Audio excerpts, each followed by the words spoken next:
Hi everyone, welcome back to Coast Connections. I'm Elizabeth Hines, and as always, coming to you from the Sunemuk First Nation territory here in Nanaimo, BC. We're back with our guest, Bert ter Hart. He's just taken us on a solo sailing navigation around the world. And if that wasn't enough, after he got home, no, he didn't hit the couch. Wasn't that long after, maybe a year, he decided he was going to be the first person to paddle solo in a canoe across Canada. 6,000 kilometers, 6 months of paddling. Bert ter Hart, welcome back to the show. Have you ever heard the saying, love many, trust few, always paddle your own canoe? Yeah, no, this would be the first. So. Well, I think you epitomize that. Yeah. So Bert, that's incredible. You put the sailboat in dock and you get out the canoe and you've got an amazing paddle there you're going to show us too. What was your inspiration for this? I understand that you wanted to follow in the footsteps of the early cartographers and also the Indigenous people that guided them.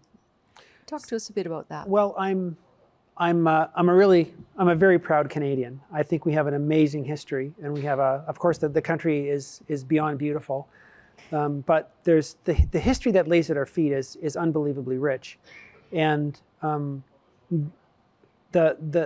our history is intricately woven with First Nations in this country, and I've always been interested in cartography and surveying and map making, and Canada was mapped at the same time pretty much that all the world's major oceans were charted, and map makers in Canada were their successes lay at the feet of First Nations people in this country. Absolutely. They could not. The Sherpas of Nepal. Without the Indigenous guides, these early explorers never would have been able to do these journeys. Yeah, it would have been impossible in every way, shape, and form.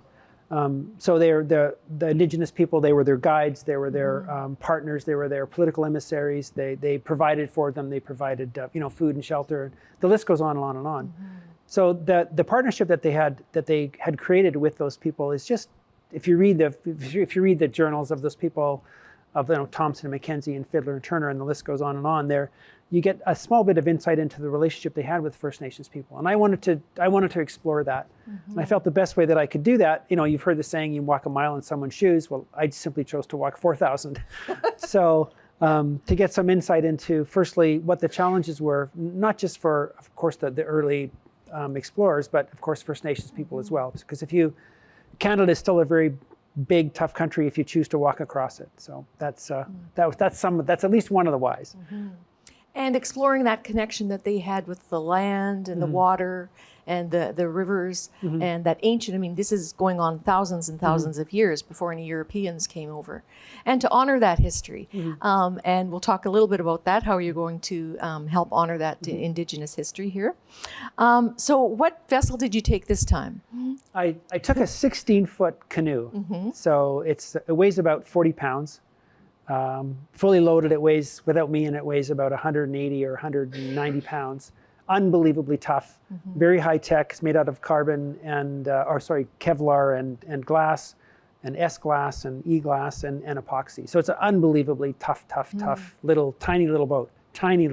Yeah. We've got some pictures here of it. It's not a big boat. Not a big boat, no. And it's shocking. Whenever people would see me, taking stuff out of it, they can't imagine, what you can actually stuff into the thing. So. And I just want to add, you can't actually canoe across Canada. You have to canoe and portage. Yes. Yeah. Carry that boat. Yeah. That canoe. How many kilometers of your actual trip was paddling, and how many was portaging? Well, there's two kinds of portaging that I did. I pulled the canoe on a cart with a special harness that I sort of worked on and modified. So that's one kind of portaging. The other portaging is what you imagine. You carry the canoe and you one trip and go back for your packs and go back again for whatever's left over. So pulling the canoe, I walked pulling the canoe, all 200 pounds of her, 1,200 kilometers. Wow. And I portaged the canoe probably by carrying it, various loads back and forth, probably another, I'd say easily 200 or 250 kilometers. Wow. So, carrying the canoe traditionally, it would take 9 trips. So if the portage was a kilometer, the total distance I would walk would be 9. So I would have to walk, firstly I'd have to go across and come back to clear it because the portages are fallen into disuse. They're overblown, or they're with knockdown and brush. I had to clear it and then come back and clear it the other way. And then I have to take one pack and come back, another and come back, another and come back, and then make the last trip with the canoe. So it's 9 trips to get across. So yeah, there's a lot of carrying involved. A lot of carrying. A lot of carrying. And you did travel light. Just want to let our viewers know that what you are wearing today, including the hat, and a very light jacket, is the only clothing that you took with you on this 6-month trip. I took next to no clothing because, well, firstly, I was very particular about the clothing I wore. So fashion forward. Yes, fashion, yes, slave to fashion that I am. No, I was very particular about the clothing because it has to be unbelievably tough. And it has to work when I'm cold, when I'm warm, when I'm wet, and when I'm dry, and that's a very tall order. So the clothing was just about was pretty much some of the most expensive stuff I had. So I had clothing for 3 seasons, and I sent some of that back and had sent some of it forward just to keep things light. But what I'm wearing here is what I paddled probably 80% of the time in. Wow. And show us your your stove. I mean, it's kind of this is my entire kitchen. So I cooked and ate in this thing. So in here is a little stove. It's a little is a stand. Is the fuel and utensils. Oh, that's very light. It's very light. Wow. This is the tent. Also very light. So I had to be very, very particular about the gear I took because it has to withstand some incredible abuse. Yes, and you were tenting for 6 months, Bert. This correct. Was, yeah. So and over high mountain passes, and valleys, like from basically the mouth of the Fraser River to New Brunswick, correct. right? Covered 7 provinces. Something like that. Yeah. We have a map that we'll it's like 8 provinces. So 8 provinces. So it was. I left in winter. Like I left here in April to try to. I left here in winter to beat winter on the East Coast. So walking over, Allison Pass, walking through, the Icefield Parkway between Banff and Jasper, over top of or near Rogers Pass. So there was a lot of winter, and I last saw. The last time the ice and the water bucket froze was May 23rd. Wow. So every day was between the 1st of April basically and May 23rd was waking up, with, in winter. So frozen water and frozen boots. And a lot of that portaging was on highways with semis passing you. It wasn't just a pleasant walk through the woods. No. It was, there was a lot to put up with. It's extremely dangerous, actually, to be perfectly frank. I was blown off the road twice and blown into the rock face twice. Wow. Just because there's not enough room for me and everything else. And right. there's lots of bridges where there's no shoulders. So it was a little, portaging was one of the more, let's say, interesting things. You had to be very careful, Absolutely. Yeah. Careful about that. And wildlife encounters, you must have seen quite a bit. In fact, I think you had a very close encounter with that tent. Yes, I have. We saw. Do tell. Yeah, so a bear came in the tent. In the tent. A bear came. Well, I shouldn't say that. Were you in the tent? I was in the tent. Yeah. So I was. It was very early in the morning. I was waiting. What province were you in? Pardon me? What province were you I was in Manitoba. Okay. So it was very early in the morning, and I was waiting the weather out because I was trying to get away early. So I was up at 4. I couldn't get out because it was just pouring rain. I lay there until 5, still pouring rain, and around 6 o'clock it seemed to be getting better. And I was still awake, of course, and lying there listening to everything, and I heard some sounds that were not normal. And the next sound I heard was the bear, his paw coming through the tent. So my head is here, and then his paw came through here, latched onto the packs where the food was and tried to, some of the food was and tried to drag it out of the tent. So he was, so he wasn't all the way in the tent. He was just enough of the bear was in the tent to reach in there and grab some stuff. So. Did you get out of the tent or did he leave? Or no, I yelled. That was, I actually had a plan. I actually had a plan for what happens when the bear comes in the tent because it's one of those things you have to prepare for. I'm sure people who will be listening will be saying, there shouldn't have been tent in the food or food in the tent, but sometimes that's possible, sometimes it's not possible. But I had a plan. The plan was to yell. Well, actually, the plan was to open my mouth and yell, and hopefully something would come out, because you don't quite know what's going to happen until the bear shows up. So the plan was to yell. That's the only thing you can do. I'm not going to win a knife fight or punch the bear in the nose or anything like that. So I had bear spray and all the other things, but you just can't do Can't that. use bear spray in a tent. No, that's you'd want the bear to eat you afterwards if that would be to happen. Right. So I yelled and he took off, which was lucky. Very good. Yeah. And any other wildlife encounters that you saw along the way?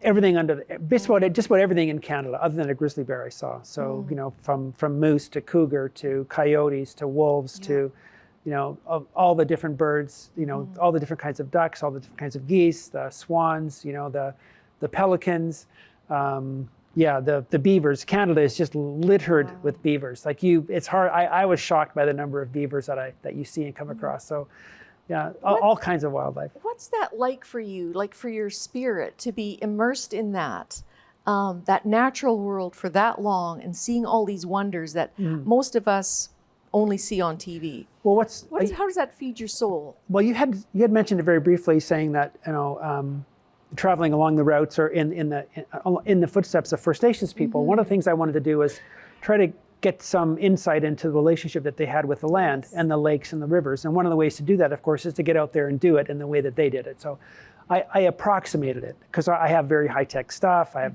fancy clothing. I have food. So their lives were much harder. So the first thing is, number one, in terms of realizations, you realize just how unbelievably competent these people were. They were amazingly ingenious, resilient, beautiful people to survive in that country, because Canada is a very, very tough country, and it's a very tough environment to be in. They just didn't live there; they thrived there. They lived there. They loved there. So to get a tiny bit of insight into that is to just raise your appreciation and just marvel at how beautiful their lives must have been. But then to actually get it, to immerse yourself in that environment, you begin to realize just how beautiful the world is around you. And it doesn't matter if it's raining or storming, or whether it's winter, summer, spring, or fall, whether you're on a lake or river or walking down the highway, you get an appreciation for just how amazing, how beautiful creation actually is. And how you were aligned with all these elements. Like they weren't good or bad. They just were. It is. Yeah. Like you realize very quickly what you have control over and what you don't have control over. And the sooner you come to grips with that, the easier your journey becomes. So you could fret about the weather tomorrow until literally the cows come home, to no avail. It wouldn't do anything for you. If it's pouring buckets on you, you could lament, the fact that you're soaked to the bone until it stops raining, but that again, serves you no purpose. So the quicker you come to realize that there's very few things that you control, most of the stuff is outside of your control, the easier your journey will be, and the kinder the path is on your whole being. It's kinder on you, mentally, emotionally, spiritually, intellectually. So that's a metaphor for life. Sure, that's a metaphor absolutely. for living. Yeah. We hear about that a lot. We hear about how important it is to live in the now, and it's very easy to say. It's very difficult to do, especially when there's a bear coming into your tent. Well, when the bear's in the tent, you can. It's pretty easy to get focused on the now, right? You're not worried about rain or wind or what you're going to eat. You're worried about Yeah. And again, on this journey, you also had your amazing support team, your shore team, that were helping you along the way. And we just want to make sure we give a shout out to Leah again for her wonderful assistance that she provided you. Anything that you should have taken that you didn't on this trip in your tiny little canoe? Well, I shouldn't have taken so much food. Really? Yeah. You were remembering the Cook Islands. I was remembering the food drop. So what I did for the menu, because there's not a Walmart, in Cumberland House. There's basically. I was very careful about. Well, I know what the route was going to be, so I had an idea of what was available for food. So I planned my entire menu around what you could get in a 7-Eleven, because a convenience store, there's a convenience store basically almost everywhere you can go in Canada. So you can get everything you need to do what I did in a 7-Eleven. So that's how I planned the meal. I'm totally shocked by Well, that. I yeah, of never course. thought the Well, I mean, 7-Eleven So would be able to fuel me that nutritiously. Yeah, it's possible. Yeah. So what I did was, as I would as I would find these places, I'm out of quinoa, or I'm out of, whatever the case might be, and I would buy it, and then I ended up carrying it. So I actually, by the time I finished, I had way more food than I needed, because I planned to carry either 10 days food or 20 days food, depending on, what part of Canada I was in. And as it turned out, I was carrying way too much food. So because it's heavy, and I had to carry it and pull it and drag it and paddle it, I was carrying too much. So that I wish I would have brought less food. So. And the kindness of strangers along the way. You had many, many wonderful experiences with Canadians from coast to coast that were very curious about your travels and what you were doing. Yeah. And I think that you said your canoe is now signed by hundreds of people across the country. Yeah, there's how beautiful. There's probably close to 400 signatures on the canoe. Wow. Some of them have, a good chunk of them have worn off, because they would, what got signed in Manning Park, for example, was worn off by the time I got to, ship again. But it's impossible to be a cynic if you experience, what I've experienced. It's very easy to be cynical about everything that goes on around you, and certainly about the people, and et cetera. But that's not the case. The people the strangers that I met along the way, the outpouring of kindness and generosity is just, it's mind-numbing. And there aren't really words to describe how humbling it is. So, I mean, there would be times when I would be completely and utterly gassed, on this side of the road. I remember one time just outside Portage, trying to get to Portage-la-Prairie. It was brutally hot. Of course, there's next to no water, because it's the prairies. And I had, got water out of Lake Manitoba, and the next place I can really get water between towns is going to be Portage-la-Prairie, 35 kilometers away. That's a day and a half, basically. And I was reduced to like walking for 20 minutes and resting for 10 and walking for 20. And then out of the blue, someone comes along and, what are you doing? You sort of stumble through what you're doing, and the next thing you know, it's sandwiches and water, and of course my one weakness, Coca-Cola. Coca-Cola. Yeah, Coca-Cola. Yeah. Huh. Wonderful. Now, Bert, I just want to get back to the Indigenous guides that helped with our cartographers, early explorers. How accurate did you find that these maps were when you used them? Well, that's a really good question, because that's one of the things that I tried to reproduce. It's one of the reasons I did this trip without any GPS at all. So no electronic navigation whatsoever. Back to the sextant. Back to the sextant. So I had a map and a compass, which is really tough. So one of the ways that you can experience very closely what our forebears experienced is to walk in the woods and get lost, because that's a human that will immediately push you back thousands of years, because the reflex to that is as old as humanity itself. And to get lost in Canada is really easy. Just like take 5 steps that way, into the bush, and you're pretty much done. Yeah. So you can very quickly recreate that experience. You can get close to that experience. So that's why I took a sextant, a map, and a compass. And what you discover, or what I discovered, is firstly that the maps that were made by early cartographers like Thompson and Fiddler and Turner were unbelievably accurate. Those maps that they created weren't replaced or weren't superseded for sometimes almost 100 years. Wow. The map that Cook made of Newfoundland was the best map of Newfoundland for about 150 years after he produced it. So they were unbelievably good. And I came nowhere. Even I had a better instrument. I had better tools. I was every bit as good with that thing as just about anybody else, but I was nowhere near as accurate as they were. They were unbelievably good at what they did, and the maps that they created were accurate beyond my imagining. That's wonderful. So it's a real tribute to those early Canadians, both Indigenous, of course, and to exactly. And speaking of the Indigenous guides that helped with the early explorers map Canada. You want to honor them, yes, their contribution to mapping Canada. Tell us about that and how you want to rename Howe's Pass. Yeah, well, Howe's, there's basically 3 routes from the Western Rockies to the eastern, western slopes to the eastern slopes. And for Indigenous peoples, they were important both culturally, spiritually, and economically. not just important, they were vital. So, for example, it was in our neck of the woods, basically British Columbia or central British Columbia, it was the only way over the mountains into the bison hunting grounds. So bison, of course, was one of their primary food sources for both peoples living on either side of the Rockies. And Howe's Pass was one of those places to get across the Rockies. Howe's was a British. He worked for Hudson's Bay Company. He wasn't a map maker by any stretch of the imagination. They sent him over Howe's Pass, first crossed by Thompson, to say, okay, what's on the other side? Is it worth the Hudson's Bay Company going over there and establishing some sort of trading presence? And Howe's actually went over, I think twice. And that was it. With Indigenous guides. With Indigenous guides. So I would like to see Howe's Pass renamed to properly reflect its heritage and importance to Indigenous people. So I started a petition before I left. There's close to 500 signatures. I'd like to see way more on there. And of course, as Explorer in Residence for the BC Historical Society, I'm going to take those signatures to the BC Historical Society, and they in turn will then take those signatures to the peoples that actually, whose ancestral lands Howe's Pass is on, and then I'd like to see that named. It's a very simple process, actually. You just have to go to the BC Geographical Naming Committee with something like a petition and something like resolve or intent, and then it would get renamed. So I'm hoping. It'll be up to the Indigenous people to Of choose course. the name that they want for that pass. Yeah.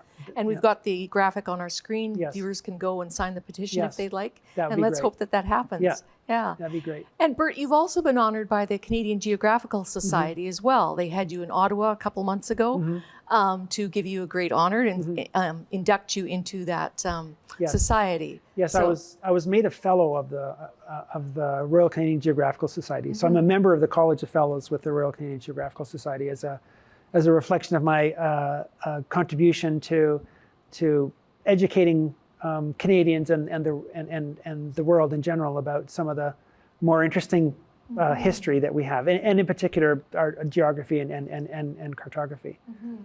Bringing that to life. And you're also, again, doing speaking tours at schools to inspire children and young people to, step out the front door, follow their dreams, find out what they're made of. So that's wonderful, Bert. Well, that's to give you some idea of the traction, something like, because this says anyone can do this, right? This is not, like I said, I'm not, I don't view myself as particularly extraordinary. I mean, I'm persistent. I'm very persistent. So, but may I add, you are the only person ever to go solo across Canada canoeing and portaging. Well, no, there's been one other guy do it. But he did it with his dog. He did it with his dog. And his friend. Yeah. So but Mike Ranta. Okay. Shout out to him. Yeah, he's an incredible individual. Like the book he's written is very interesting. He went with his dog Spitzy, but Spitzy didn't paddle. So let's. There you go. They never. And you went with Salty. I went with Salty McNear-do-Well. Been around the world and across Canada portaging. Yeah, so I'm certainly the first person to sail around the world solo, nonstop, and then cross a continent. So that's I'm that guy. So. And you're also writing a book about this adventure. Yeah. And a children's book as well. No, there won't be a children because Salty I was so tired at the end of every day. I never had the energy to write about Salty. So there's a coffee table book that includes the imagery and some comments about those places I've been, and then there's a more introspective book about this bringing together we've talked about what I felt, what I experienced spiritually, mentally, emotionally, physically, in this trip. What was one of the biggest things? Like, did this change your relationships when you got home in terms of how you relate to people? I mean, that amount of solitude and these incredible epic adventures you've had, how did that shape your soul and how you relate to your loved ones? Well, it's very, very difficult on your family because I only have one thing to, in the context of this canoe trip, the only thing I have to worry about is paddling. Yeah. So I have to get up every day and paddle, and it's 20,000 paddle strokes a day, by the way. That's what it takes. So, wow. So that's my only job. My only job is to get up and paddle. So, but the people that care about me at home, they worry about everything. Yes. They worry about the weather, the canoe. Is it going to tip over? Am I going to drown? Am I hungry? Am I cold? Where am I going to stay? Like finding a place to stay is a major issue. Like it was my biggest concern every single day, because I have no idea where I'm going to stop. Yeah. So the people at home worry about everything, and I worry about nothing. So it's very difficult for the people at home. And it does change your relationships because it's so incredibly difficult to relate to what I've done. When people ask you why, people that are curious enough to stop and ask you why, they're really asking you why because they cannot possibly imagine, what in them would bring them to that place. Yeah. So. And be able to plumb your soul and find out exactly what you're made of like this, to be exposed to experiences like this, just brings so many gifts. It's hard to imagine how that would shape you. Just want to talk a little bit about the Order of Canada, Bert. We again want our viewers to call their MPs, and we'll be starting the nomination process, and we'd like support from people because with your epic solo sail around the world and this one across Canada, you really have achieved some amazing things that rise above. And I know you're very humble about it, but this is very worthy of the Order of Canada. Plus what you're doing to inspire others and just, bring Canada's reputation up as well around the world. So we encourage our viewers to contact their MPs and get this rolling. Yeah, And, well, that's an honor. I really don't know what to say. It would be incredible. So what I would like to say is that there's other things I hope to do to continue to inspire people. So this is an ongoing journey. I view life as basically, it's not just a journey. It's not just something you stumble through. Life should be an adventure. And when we're young, young people, small children, every time they go out the front door, they're going to Mars, or they're going to score the winning goal, or whatever the case might be. Life is this huge, giant, fun-filled, extravaganza. But as we get older, that somehow seems to be sort of rubbed out of us in some way, shape, or form. So I'm hoping to reconnect people to that part of themselves that views life as this amazing adventure. That's wonderful. And I understand that you're going to be doing some kind of retreats and courses and workshops on exactly that, how to sort of get more in alignment with your spiritual and physical self. And the goal basically is to get people to basically take their entire core, all of them, their entire being, every element of their being, and then focus that on whatever endeavor they choose. So whether it's your relationship, whether it's sailing around the world, whether it's actually getting doing better at your job, it doesn't really matter. Whatever you choose to focus on, you can achieve that if you can somehow get your whole being involved. And that sounds very easy, and it can be. But there's a bit of a methodology to it and a very simple process. So it's getting people through that process where they can get themselves into a mindset and a state of being where virtually the whole world is sort of like the Red Sea just sort of parts in front of them. And on that note, Bert, I'm afraid that we're running out of time here. I want to thank you so much for sharing your adventures with us and inspiring us with your bravery and your good humor, and you're just an astounding human being. And it's just a pleasure to know your story and to help to share it. So thank you. Well, it's been my pleasure. And thank you for joining us on this edition of Coast Connections. Make sure to sign that petition for the Howes Pass renaming and get on board with the Order of Canada too for Mr. Bert ter Hart from Gabriola, BC. Thank you for joining us.